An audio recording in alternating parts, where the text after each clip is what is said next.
I think that's my cue to start when the music ends. Welcome, everybody. Thank you for attending the session today about the quantum threat. My name is Skip Sanzeri. I'm the co-founder and COO and board chairman of a company called QuSecure out in Silicon Valley, California. So we're right in the heart of the area there. Today we're going to talk about some real problems that are coming down, and they're coming at us fast. You've probably heard about quantum computing. You probably know a little bit about it.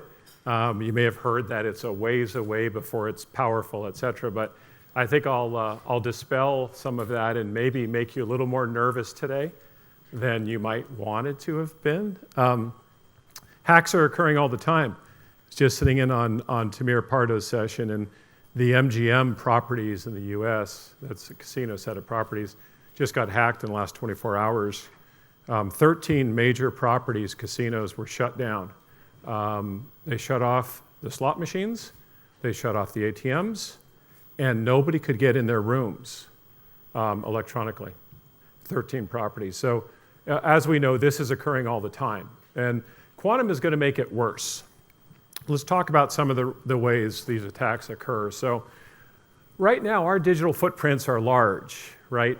If somebody wanted to study us, they could see that we're all in the room together, largely because we all have our mobile phones. As humans, we trade privacy for convenience every single day, and we do it more and more. We can't help it. Try not using Amazon. Try not using Waze. Try not going to a website. Try not using your mobile phone. It's not going to happen. With our digital footprints, they're like our digital shadows. These shadows get bigger all the time. And everything we do now, including ChatGPT and AI, just another set of recording devices to store data on you out there, your preferences, your behaviors, all of your thoughts, your choices. Almost everything about you now can be detected, can be stolen, can be hacked, and can be used against you. So we're in a world that we probably never predicted. When the internet started, it wasn't based on security. The internet was communication, right? We were communicating with each other. Security came in as an afterthought to the internet, largely because of e-commerce, right? Said, well, we got to buy and sell things, so we better protect those things. And so the afterthought, the first internet security was built around the late 70s, 1970s. And guess what? We still use the same schema.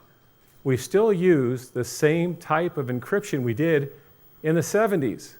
The difference is that we've increased the key sizes or the key lengths to make it harder to hack, but it's the same since the 70s.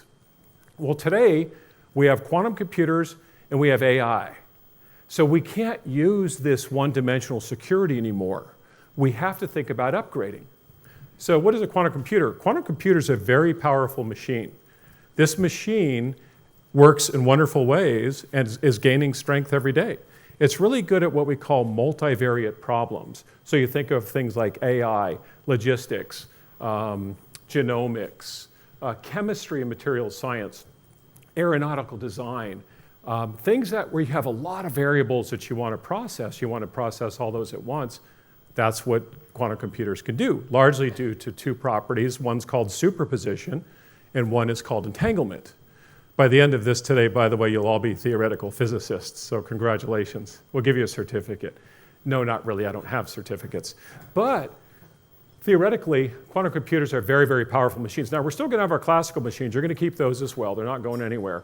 But quantum is going to help us move humanity forward. The basic problem with any technology, just like ChatGPT, just like quantum, just like all of it, is that the bad guys use it just about the same time the good people do. So while quantum can be amazing for applications, again, solving things that we could never solve with our standard compute, guess what? Hackers are already doing it. Right now, China's spending about $15 billion on a quantum computer to crack encryption. Why are they doing this? Because they're storing an enormous amount of data. So we see this store now, decrypt later attack. People say, well, quantum is a few years away. We don't have to worry about it, right? Wrong. You need to worry now. Why is that? Because data that you have could be valuable for decades. Think of things like health information. That's valuable for your whole life. Military, nuclear, government secrets, 50 years. Banking information, 25 years. Any other personal information? Again, as long as you're alive, that personal information is valuable. Yet, if a quantum computer is online in 5 years that can hack that, then Xi Jinping can go in and look at all of that data that he's harvested. And we estimate right now that they may have up to 30% of the world's data already stored. So if data gets stolen today, and it needs to last for 50 years to be safe and private, and a quantum computer comes online in 5 years, it's 45 years of use of that data. This is coming. There is no doubt. Peter Shor wrote an algorithm called Shor's algorithm that says that quantum computers will break encryption. Again, remember all those variables? Well, a key length, like RSA 2048, is just a bunch of variables, right? You're trying to figure out, when we share keys, like on the public internet, it's just a big, long key. Quantum's really good at that because of superposition and entanglement. It can bring that down, and we can get to that key. Now, again, it's taking more and more power to get it. We don't have that yet with quantum. But again, with the amount of investment going into quantum, especially in other nation states, it's going to happen fast. The other thing I want to tell you too is, as people talk about quantum, and I'm trying to give you the side that we see because we do this for a living. A lot of people, again, will say, well, it's way out there. That's a big machine. You need 4,100 qubits. Those are quantum bits. Those are little processors. You need 4,100 of those to crack RSA 2048. Got it. That's a big machine. Guess what? What if I could take 10 400 qubit machines and I could entangle those? In other words, connect them subatomically. In other words, with entanglement, I can run a 4,000 qubit process with 10 of those. Guess who's really good at that? China. Why is that? Because they've been working on entanglement for a lot of years. They've had a satellite that does quantum key distribution, which is entanglement, since 2017. Right? They have the longest run of entanglement, over 100 kilometers. They've mastered how to combine these systems. So my point is that this is going to go a lot faster than we think. Now you're adding AI in as an attack vector. AI is already being used for attack. We all know ChatGPT. Who knows ChatGPT here? Raise your hand. Anybody heard of Chat? Anybody used ChatGPT?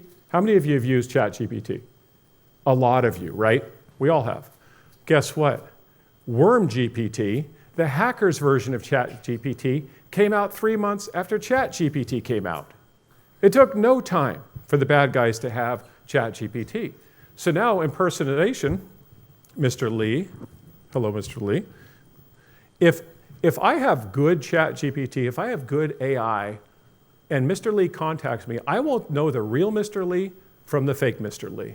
Because guess what? It'll be his voice, his image, the way he talks, everything about him. I won't know the difference between the two. But I see you sitting here, so I'm pretty sure it's you now. But later, I won't know. This is happening at real time. They're using AI now and machine learning to create new algorithms to hack into what the existing cybersecurity. Again, think of a one-dimensional set of security that we've had since the 70s. Got to change. Now, how big is this problem? Well, it's the entire internet, because the security is standardized on the entire internet. All of the internet that you use, all that we use, all that everybody uses globally, uses this same encryption. This is $1 trillion upgrade. This will be the largest upgrade cycle you will ever see, or at least that we've ever seen. It's trillions of dollars, because all of the encryption globally has to change in order for us to get this right. And again, this won't be a matter of waiting around, because we're losing data now. It will be decrypted. And when it's decrypted, bad things happen, right? Access to systems. We've seen hacks in the United States that have been bad. Colonial Pipeline was shut down last year. Cost us a week on the East Coast of our United States, and it caused mass chaos. Think of if somebody shuts down an energy grid. If you shut down energy in a country, people start dying in 7 days. 7 days. I mean, you want to cripple a country, you shut down the energy grid, right? What about banking and finance? We did a study with the Hudson Institute. A single quantum attack, one quantum attack, only one, on our banking system, which we call FedWire, our Federal Reserve, would cause $2 trillion in damage. That's an existential event for the United States. This could happen anywhere. We're in the age of cyber. Again, these footprints, all of our reliance on digital has opened up massive ways for people to access us now. We're in a new era. The Ukraine-Russian war was the first war where it was publicly announced that before any bullets and missiles were fired, cyber attacks happened. First war. That will, in the future, all wars will be fought by cyber. Because you don't have to shoot a bullet, you don't have to shoot a missile if you could shut down energy grids, banking systems, transportation, and healthcare. The country will give you their country, right? You'll have to give it away because you'll have no capability to come back online. So we got to protect this now. We have to start thinking about how we're going to upgrade this encryption. And this is a problem for all of us. It's not just for those other folks, whoever they are out there, or the other people, the CEOs or the CISOs or the ones that run companies. It's all of our problem, and we got to get to it. So what's vulnerable? All cryptography is vulnerable. Public key cryptography is vulnerable. That is what we use for the internet. Now in the US, we are taking some action, and I'll show you how in the Republic of South Korea, you're taking action as well. In the US, we passed a law in December. It said that all of our federal agencies have to upgrade their encryption starting right away. So now we're starting to do assessments looking at cryptography. The other thing about cryptography, it's really hard to figure out what you have because it's everywhere. It can be in a network, it can be on a system, it can be in a device. It's everywhere, and most companies, most federal government agencies don't even know all the cryptography they have.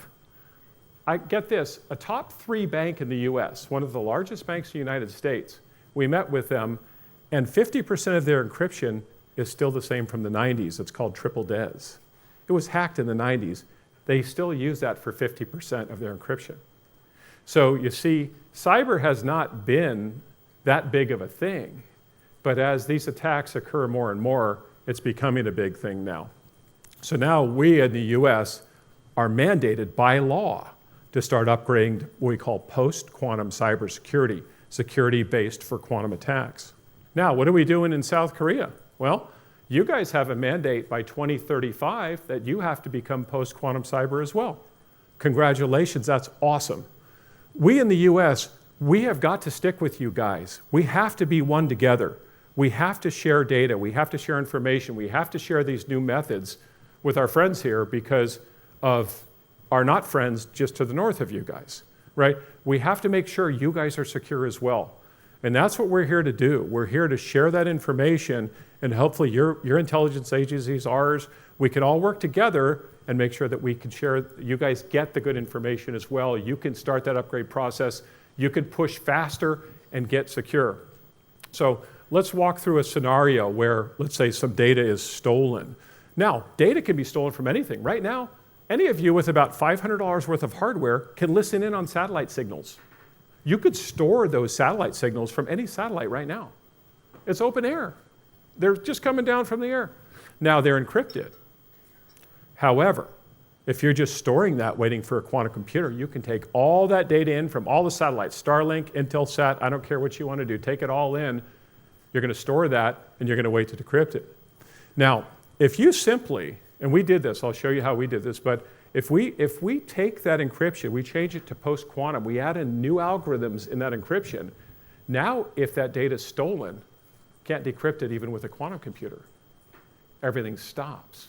So whoever's trying to decrypt that data runs right into quantum. Stop that, right? They can't get to the data. Simple as that, and that data is secure. This is the message we got to start putting out there. So by 2035, you guys are mandated to upgrade. There's your plan right there. And that's something that I took off the public internet. You guys have it out there. Good for you. We're on the same track. By 2035, we have to finish all our upgrades as well. The reason why it takes so long, again, because every enterprise, every federal government agency has all of that encryption is everywhere and they don't know where it all is. The message is, though, you don't really have to do too much assessment because it all can get hacked. So don't waste too much time finding things because none of it is advanced. So in the US, the National Institute of Standards and Technology, we call it NIST, works with our intelligence called the NSA, National Security Agency, and they did a contest about 6 years to come up with new algorithms. These are post-quantum algorithms. These came in from all over the world, and they finalized on 4 of these. And these 4 algorithms now are going to be the near future of switching and upgrading your cryptography to post-quantum, where it can't be hacked even by a quantum computer. It also works well against classical, too. So even the threats that we have with just standard hacking of RSA for any reason, it works for that as well. This is what we're doing, is we're starting to move those algorithms into enterprise. We're moving them into government so that we have a chance as soon as possible to stop this. Remember this steal now, decrypt later? Let's put the brakes on that. Make sure that this problem starts subsiding. So these are some of the risks that we see. So again, this public key, so the internet, public key encryption, it's called asymmetric. That's what's at risk, and that's what you see on here. The other thing is there's something called random number generators. These are things that help keep some randomness, but regular random number generators are hackable. So we look at things that are called quantum random number generators as another way to add more difficulty if somebody wants to steal all your stuff. We need to upgrade. The other side is, think about IoT. So people say, well, my servers are okay, got it. What about all these sensors? This room probably has 50 sensors in it right now. Video cameras, sound, those aren't protected. Some of the best hacks recently, we had a hack on Target, one of our big retail stores in the US. We had a hack on Target about 7, 8 years ago. They came in through an air conditioning system and got to the network, right? And think of like, we had this COVID like you guys had, so we have a lot of people working from home now. Well, now you got people working in their home networks. How protected are those? Not much, right? So now, as an enterprise or federal government, you got to figure out, how am I going to protect all the people out there? 20 billion IoT devices, tens, hundreds of millions of phones, laptops, tablets, servers, satellites, all the communication that goes between those communication channels have to be secured with new technology. So what's ideal? You get better entropy. Remember, that's really the key. That's the key that's sent. On a public key, I share mine with your private key, get better keys. Also, you want to have multiple keys. For instance, on your phone, if you've had your phone for 5 years or 10 years or 20 years, it has the same key. Never changed. Somebody could be sitting with your key, looking at your stuff, never changed.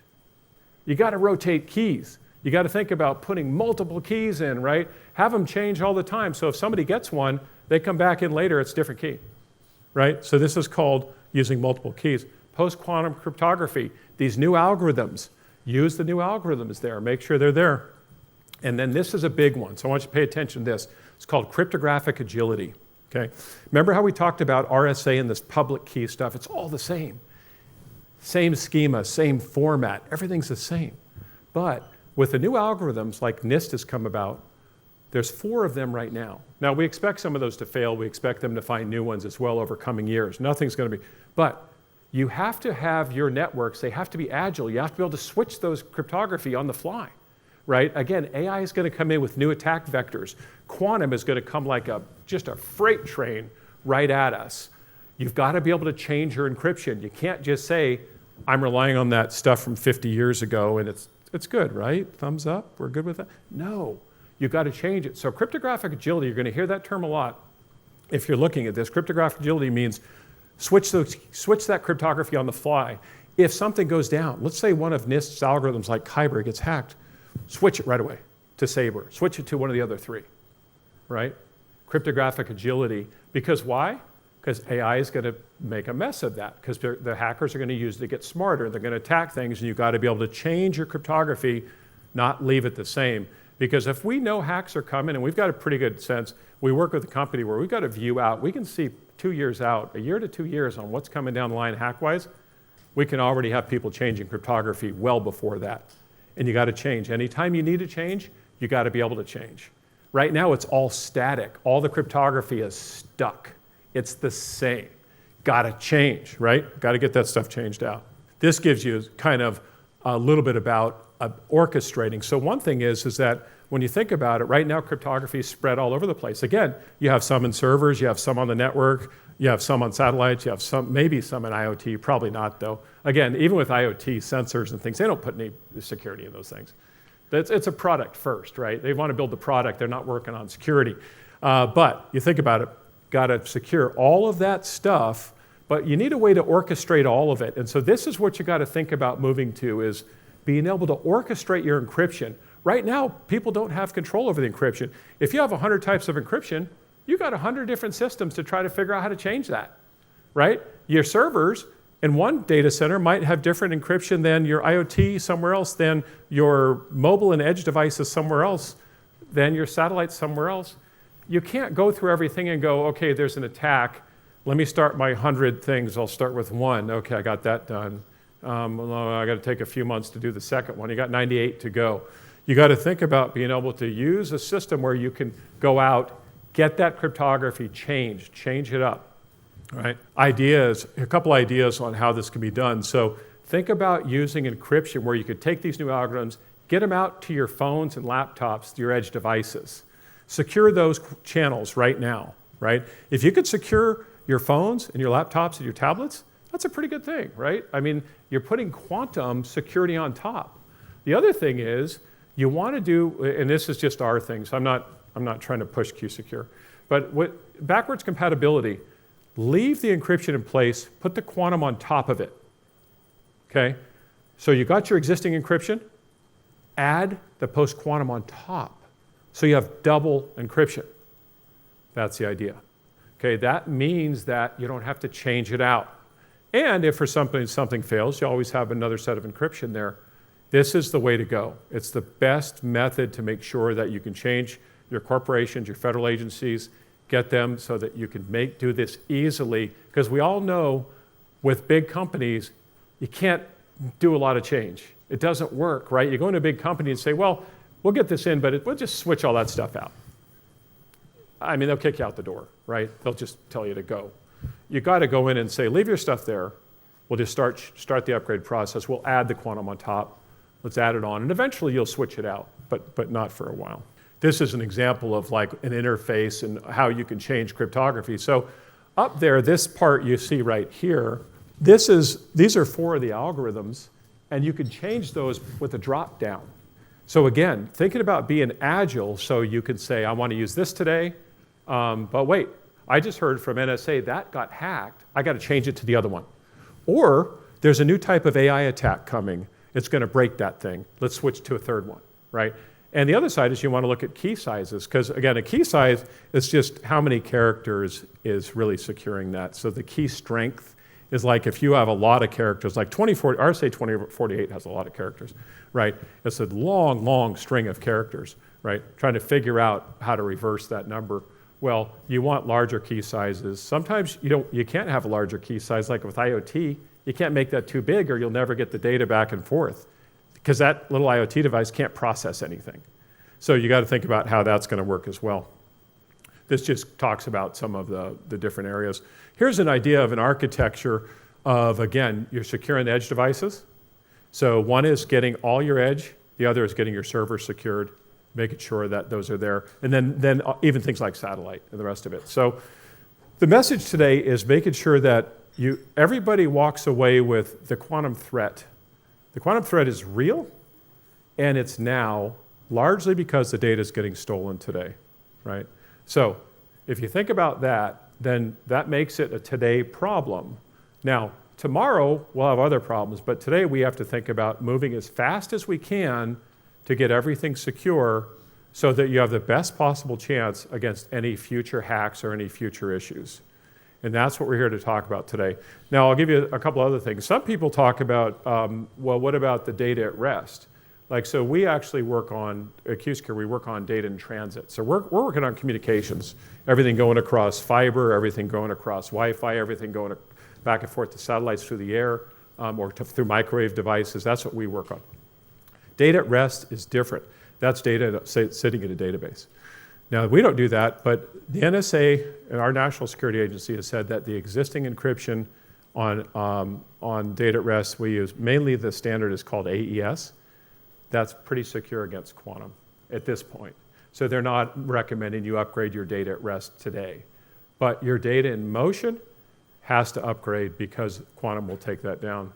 one more thought, just to give you a little more of the theory behind this. So subatomically, the way that quantum computers work is they use two properties. One is superposition, one is entanglement. So superposition means that a subatomic particle, by the way, it could be an ion, it can be an electron, it can even be an atom. There are companies in the US using atoms for subatomic, which really isn't subatomic because it's an atom, but nonetheless, it's still a small particle. So you've got ions, electrons, you can even use photons. So there's a company in the US that came from England that's using photon technology. All these subatomic particles have pluses and minuses as to which one will be the winner, which one will be the best one to use. We don't know yet. Like if you look at the electron versions, those are the big chandeliers you see, like what Google has and IBM has. Those have to have 0 Kelvin refrigeration, very, very cold, coldest place on Earth when you do 0 Kelvin. So those subatomic particles, though, the way they operate is they can be in superposition, which means that they can take any form, any state. So right now we have zeros and ones, right? Everybody's familiar with the computers you use are zeros and ones. Well, that was a human construct. Humans made that idea up. They said in the 60s, hey, it'd be good to have zeros and ones. And it's worked, right? I mean, you know, our games work and our spreadsheets work and, you know, our applications work on zeros and ones. However, quantum obviously is different than that. So what quantum does is it takes all of these things in superposition, and they can be anything. So you think of like a ball. If you had a ball in front of you and you were in the middle, you could be up, you could be down, you could be left, you could be right, or you could be any angle in between, right? Think of that as superposition is all states at once. And what you do with a quantum computer is you line up these qubits together, as many as you can, and you have to try to hold them together, and we keep them coherent by entanglement. Entanglement means that you create relationships with them. Einstein hated entanglement. It's my favorite subatomic property. He didn't believe in it. But just to give you a quick entanglement, this is your theoretical physics degrees you're getting. If you take two subatomic particles and you create a relationship, they think they're one now. You can send one across the universe. And when you change spin on one, instantly that one changes. It cuts through space-time.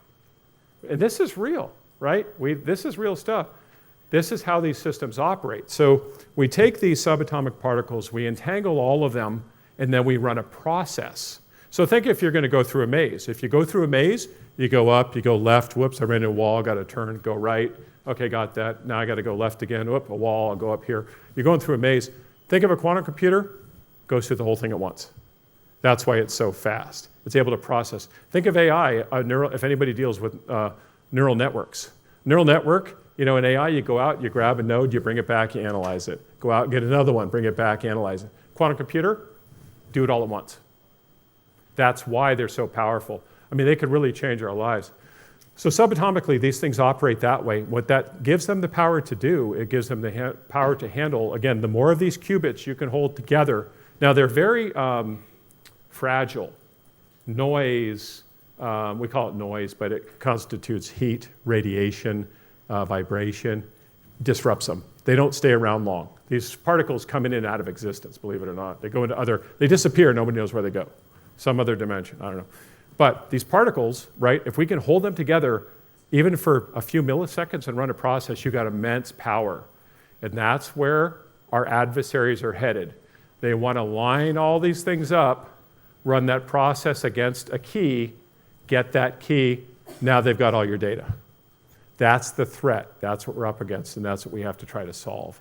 And so that's what we're here to do, is we're here to apply new algorithms that have been approved, in our case by our National Institute of Standards Technology, so that when they try to run that process with all of those qubits against that algorithm, it doesn't work. That's it. So I don't know if there's time for questions, but I'm happy to answer some questions if you guys have them. Thank you very much for your excellent presentations. I enjoyed your presentation, especially your explanation on entanglement and superposition. Yeah. Especially. Thank you. I perfectly agree with you and absolutely resonate on the fact that we need to prepare for PQC for the era of quantum computings and stuff. Given that, I have two questions. First, you mentioned it's today's threat, given that China and maybe other countries are collecting information already from the web and stuff. So I agree with you on that. That's today's threat. Yep. But how much time you think are left until that actually becomes a reality? Because different experts say different things, different time spans. Yep. That's my first question. Well, let me answer that first for you go on. So the question is, how soon will a quantum computer be powerful enough to crack encryption? Right, it's a good question. So there's a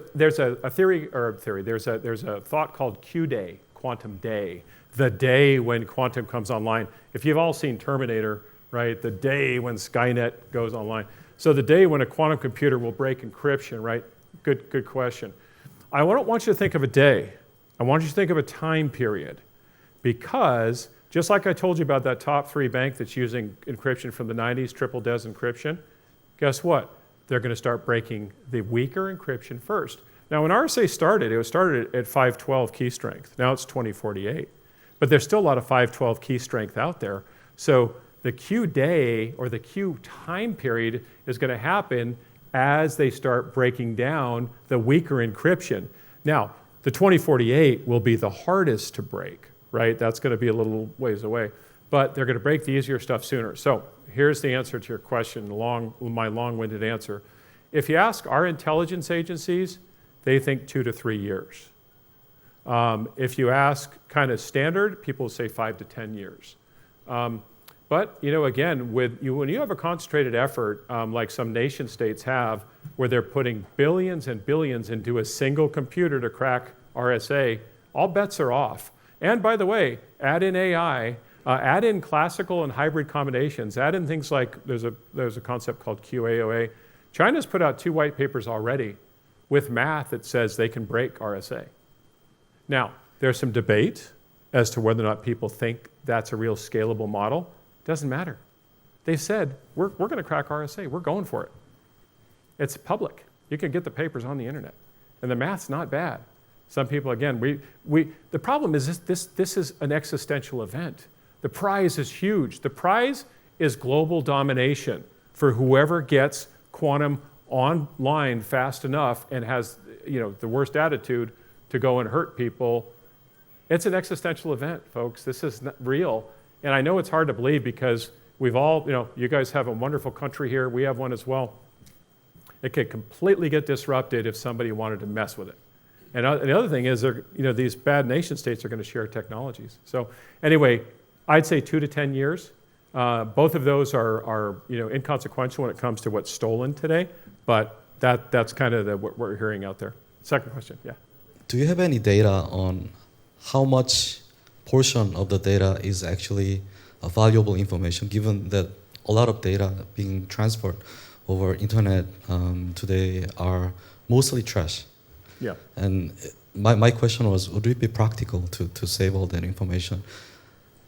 Also, given that in order to store this information, you will have to be present in the path somewhere, like the satellite link you mentioned. Mm-hmm. But then in the actual network, wired network, it's very difficult to have a presence in the path somewhere, right? Yeah. The reason why I ask this question is actually if you do have some information on how much portion of the data being stored is actually valuable information, that actually I could use that information to persuade someone. Yeah, let me answer that because there's just 3 minutes left. So the answer is nobody really knows what part is valuable and what isn't. However, it's like if you cast a wide net, you have a lot of stuff to get through, but there's probably a lot of gems in there. So we don't exactly know. But I will tell you this, people think that, it must be hard to get that data. Well, not really. I mean, what do you think Huawei was doing, right? Every one of those was a listening device. It's a fact that all nations, we have it in the US, you may have it here, China certainly has it, any internet cables have monitoring devices on those.